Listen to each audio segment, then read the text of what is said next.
Assalamualaikum warahmatullahi wabarakatuh. Hi everyone, how are you? I hope you are in a good condition. We have come this far in learning educational psychology. I hope the materials we have discussed so far have broadened your knowledge. The educational psychology field is such an interesting topic in educational research. If you are interested in this topic, try to read more and more about the topics under this educational psychology field. You will be surprised with what you will find, for example, how sophisticated this topic is. You may start to consider taking this topic as your thesis later, everyone, if you are interested. Like what I have mentioned in the previous learning video, the information processing approach and cognitive theories of learning will be our topic of discussion in this learning video. The discussion today will cover 5 main points: the nature of information processing approach, attention, memory, expertise, and metacognition. We will elaborate them one by one. The first point today is the nature of the information processing approach. The information processing approach emphasizes that children manipulate information, monitor it, and strategize about it.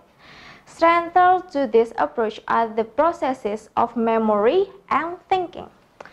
As children grow and mature, and as they experience the world, their information processing abilities increase, influenced by concurrent increases in both capacity and speed of processing. These two characteristics of capacity and speed are often referred to as cognitive resources and are proposed to have an important influence on memory and problem solving. Then, according to Robert Ziegler, 3 mechanisms work together to create changes in children's cognitive skill: encoding, automaticity, and strategy construction. The second point today is attention. Attention is the focusing of mental resources.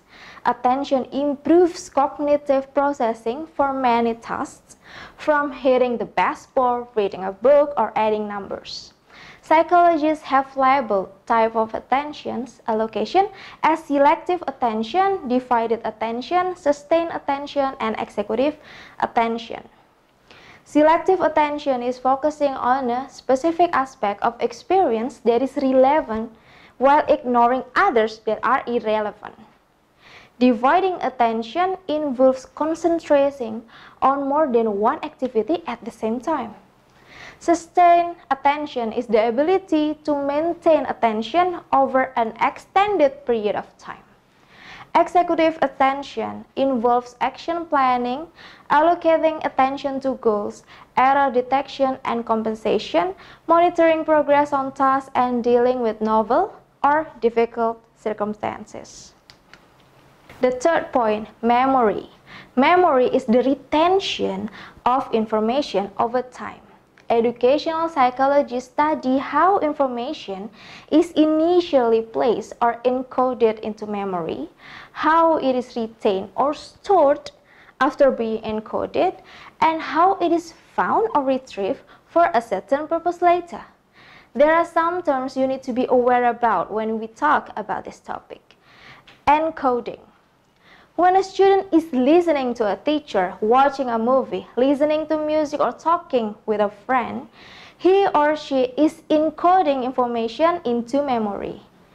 In addition to attention, encoding consists of a number of processes: rehearsal, deep processing, elaboration, constructing image, and organization.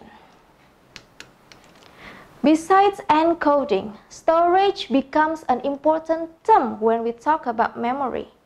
Because after children encode information, they need to retain or store the information. The 3 types of memory, which corresponds to these different time frames, are sensory memory, which lasts fraction of a second to several seconds. Short-term memories last about 30 seconds, and long-term memory lasts up to a lifetime. Retrieval and forgetting. After students have encoded information and then represented it in memory, they might be able to retrieve some of it, but might also forget some of it. What factors influence whether students can retrieve information? When we retrieve something from our mental data bank, we search our store memory to find the relevant information, just as with encoding. This search can be automatic or it can require effort. However, it is still highly possible for us and your students to forget about certain information. This phenomenon is learned, by the way, in educational psychology. Cue-dependent forgetting is retrieval failure caused by a lack of effective retrieval cues. The notion of cue-dependent forgetting can explain why a student might fail to retrieve a needed fact for an exam when he is sure he knows the information. Another source of forgetting is memory decay. According to decay theory, new learning involves the creation of a neurochemical memory trace, which will eventually disintegrate. Thus, decay theory suggests that the passage of time is responsible for forgetting. Fourth point is expertise. Studying the behavior and mental processes of experts can give us insight into how to guide students in becoming more effective learners.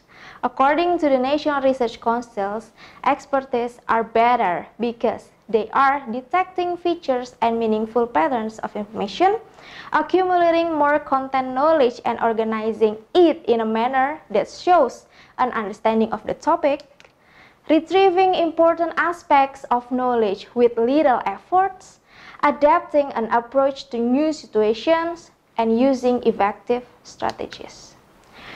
What determines whether or not someone becomes an expert? Can motivation and practice get someone to expert status? One perspective is that a particular kind of practice is required to become an expert.